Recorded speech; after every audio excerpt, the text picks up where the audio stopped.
Hello everyone. This is our first episode of a series of video lecture actually, that tackle the subject of the novel for the second year in the Translation Department, College of Language. This lecture actually is an introductory lecture that will focus on a very important point before going on to the content of the novel one after one.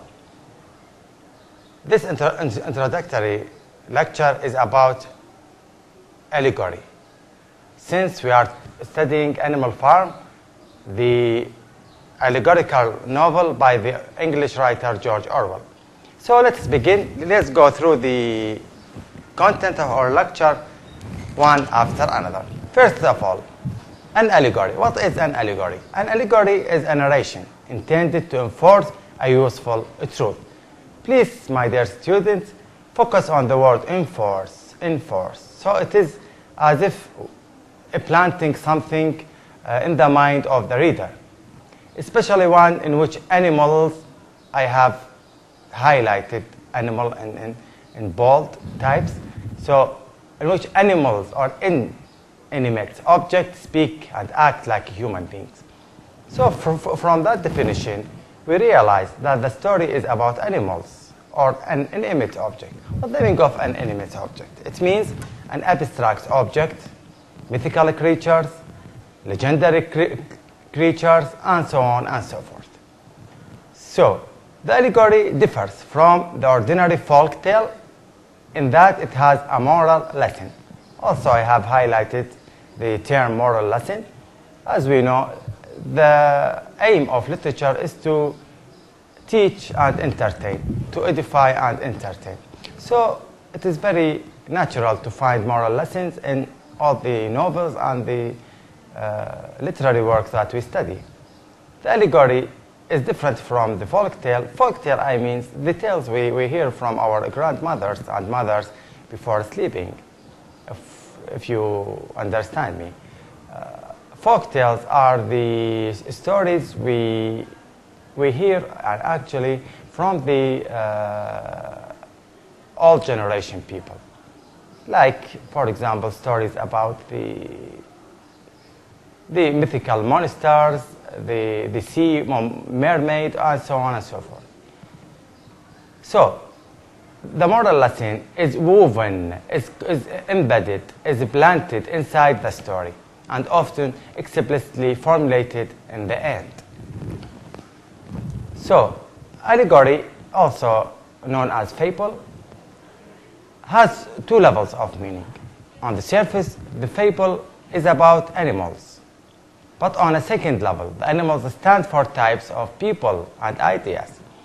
Don't think that by simply including animals in the novel, it is a children's story or a story for entertainment for the young people. No, it is a story for the adults with very deep meaning, as we will see in Animal Farm. So Animal Farm is strongly allegorical. One of the first levels. On the first level, the story is about the animals. But on the second level, it involves careful critique about many levels of the society. Critics almost agree that it is a criticism of the Soviet Union, of capitalism, of communism, and also about the servility of people. The writer also blames people for their victimization by the tyrant leader. So I have given some examples of the famous allegories or allegorical works that all of us know. These can also be regarded as fables. From our daily life and childhood, we have been told many allegorical stories, such as the fox and the crow, the rabbit and the tortoise. All of us know these stories about the cunning fox who tries to deceive the crow, and the story of endurance and pride over pride by the rabbit and the tortoise, etc. There are many allegorical stories. This picture of the story of the rabbit and the tortoise. This is the story of the fox and the crow. Now, we have a very famous novel that is adapted as a famous movie also, The Lord of the Rings. It is a very famous allegorical novel. As we know, it is about life, death, about Christianity, and many lessons in that novel. So let us go back to our novel, Animal Farm. How can we be ascertained that Animal Farm is a novel, is an allegory? We have certain criteria put forward by the critics as for how to regard a novel as an allegory. Let us see. Orwell's novel, Animal Farm, is a traditional animal allegory novel discussing the events before the Russian Revolution and any revolution. Of course, when the critics say that this is a novel that aiming at or an open attack at the Russian Revolution of 1917, it also can be applied on any other revolution because the result is the same. The first element in allegory is personification. Personification means attributing human characters, human features to an intimate or animals. So it is very clear that the story of George Orwell's Animal Farm is about is full of personification. We have animals who are personified, who can speak like a human, who act like human, who think like humans. So the first criteria is fulfilled. The second element is that an allegory should include moral lesson. Of course, Animal Farm is full of moral lessons.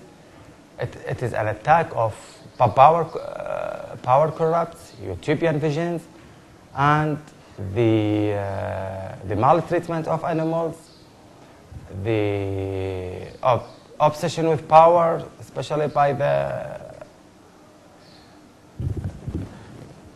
political class, and so on and so forth. The allegory is simple and easy. Of course, this element of simpleness and easiness is very clear in the novel.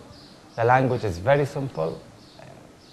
By the way, it is taught to primary school children in the UK and in the United States because the language is very simple. There are no sophisticated imagery or sophisticated use of metaphor. Everything is direct and straightforward. Orwell also extended the concept of humanization of animals by having some of his characters become more and more like humans.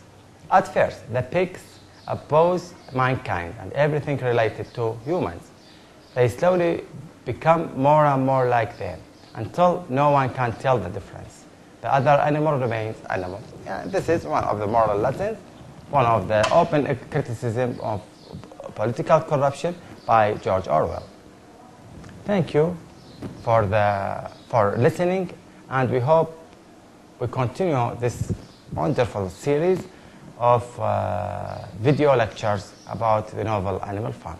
Goodbye.